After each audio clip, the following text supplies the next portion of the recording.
पुराना गाउन एकदम शांत था, हद से ज्यादा शांत। गाउन वाले अपने में ही गुम रहते थे, जंगल के रास्ते से दूर ही रहते थे, खासकर उस रास्ते से जो पहाड़ी के ऊपर हवेली तक जाता था। वो रास्ता कली हवेली तक जाता था। कोई वहां जाने की हिम्मत नहीं करता था। अब नहीं।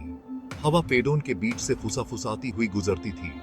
अपने साथ वो गाउन की कहानियां भी लाती थी।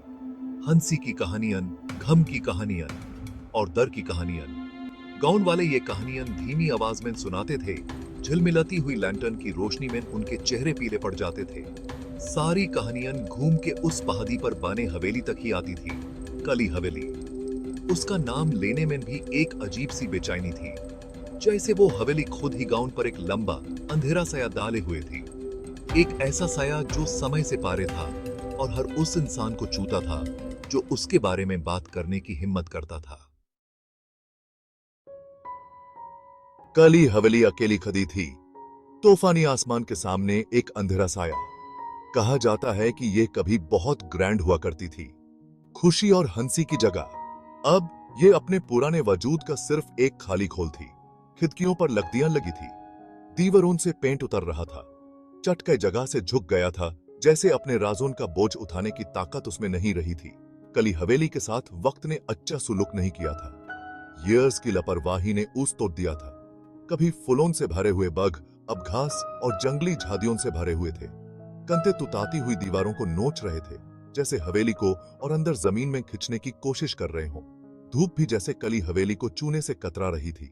हवेली एक अजीब सी अंधेरी रोशनी में डूबा हुआ था, जैसे अंधेरा खुद उसकी दीवारों से चिपक गया हो। गाउन वाले उस जगह से दूर ही रहते थे। उनका डर साफ दिखता था। वो कहानियां जानते थे। वो रात के अंधेरे में उन कहानियों को फुसाफुसाते थे।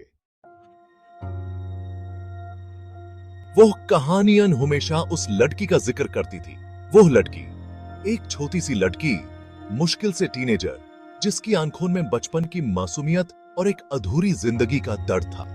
कहा जाता है कि उसकी हंसी की गूंज कभी कली हवेली के हर कोने में सुना जा सकती थी। अब सिर्फ खामोशी ही बची थी। उसका नाम अन्या था। वो उस घर की डॉटर थी, जिंदा दिल और हंसमुख।